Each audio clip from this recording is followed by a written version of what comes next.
When you buy the Vasco Translator M3, these are the items you will get in the box.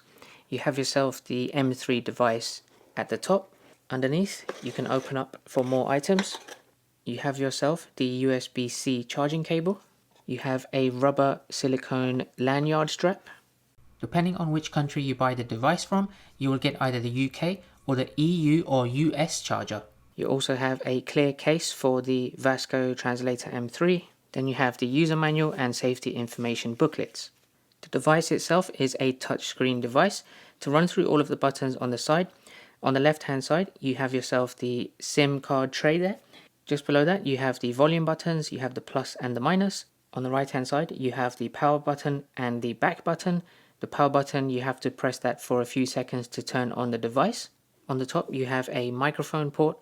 On the bottom you have a headphone input, a second microphone, a USB-C charging port, and a lanyard hold for the wrist strap. On the back of the device you have yourself the loudspeaker there, a flashlight, and a camera. On the front of the device you have two buttons. This is the speech recognition button 1 and speech recognition button 2. Let's turn on the device by holding down the power button for 3 seconds.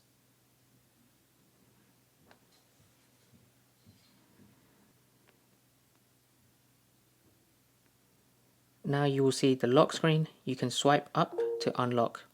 To turn the device onto standby mode, you just press the power button once.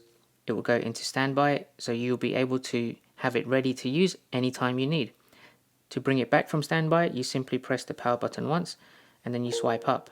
You can use the volume buttons on the left hand side to reduce the volume as you like. If you go into an application, you can use the back button to go back to where you was before.